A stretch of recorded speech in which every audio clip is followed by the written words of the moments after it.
Hi, Pat here. Today I'm going to show you how I built this simple and inexpensive router table using 2x4s, plywood, and acrylic. It's a no-frills router table, but my plan is to eventually upgrade it with new features as I need them. Let me show you how I made it. I started by cutting all the wood for the table. For the table top, I used some scrap half-inch plywood from an older project. The final top will have 2 layers of this plywood glued together. Then I cut all the leg and support pieces from 2x4s. I carefully measured the legs so the final table will be exactly as high as my workbench.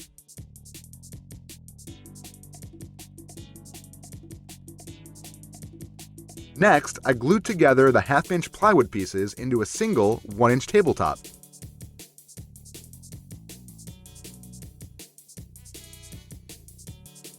To even out the edges, I used a flush trim bit on my router.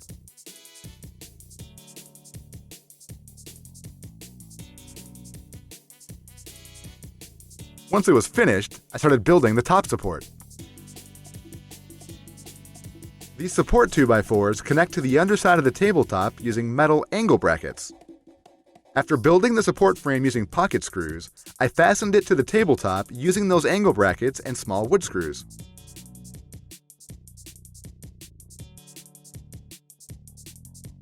Then, I secured the legs of the table to the support frame using construction screws. In case you're wondering, the reason I use the support frame is so I can eventually get rid of the entire base and replace it with a nice plywood cabinet but keep the nice top. Anyway, now that I finished attaching the legs to the top, I added the final supports at the bottom of the legs. I used construction screws again and made sure that each support piece was level relative to the ground before screwing it in. And for the front and back pieces, I pre-drilled to make sure I didn't split the legs.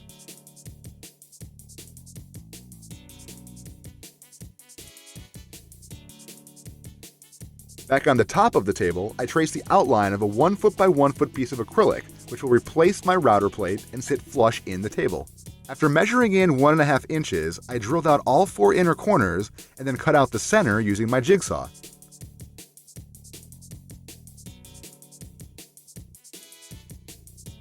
I put a straight bit into my router and set it at a depth that exactly matched the thickness of the acrylic plate. Then, I routed out the marked areas on the tabletop using some scrap 2x4s and clamps to help guide me and prevent overshooting the lines. This kicked up a ton of sawdust and made me realize that I should add a dust collection port. That will be a future project, I guess. With the routing done, I test fit the acrylic and had to sand the table a little more to get a perfect fit. I also rounded the corners of the acrylic sheet with some sandpaper so it matched the corner curves of the table. Then I used a hole saw to drill out the center of the acrylic to make room for the router's bit.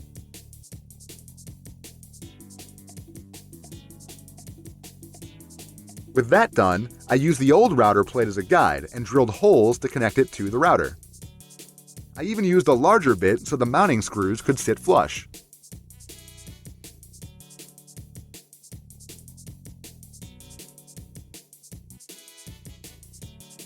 Now the last step is to drop it into the table and make sure everything fits.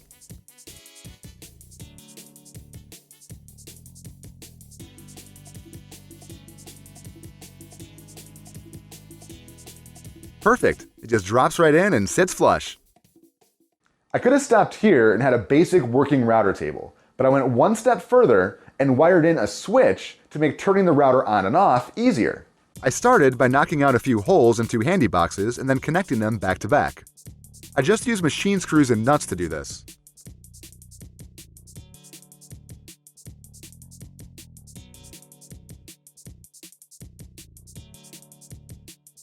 I wired up an electrical outlet and secured it to one side of the boxes, feeding the wires through the center hole to the other connected handy box.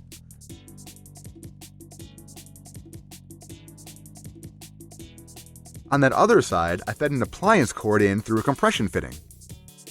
Those wires will provide the power and go into a switch, which then controls the outlet.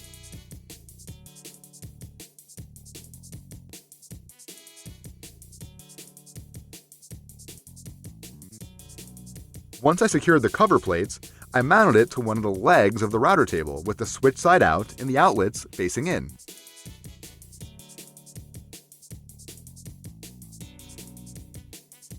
I plugged in the router to my new outlet, plugged in the appliance cord to the wall, and gave it a try.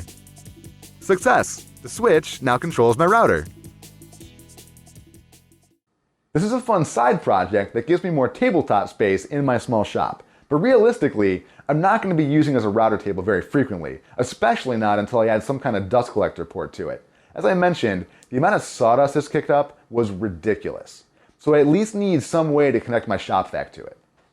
I also want to eventually replace the base with a nice cabinet that can enclose the router and give me more storage space, like for router bits. I'm not sure when I'll get to that, but it's on my list of future projects. If you enjoyed this video, press the subscribe button below and you'll be able to keep up with my new videos as I release them. Thank you for watching.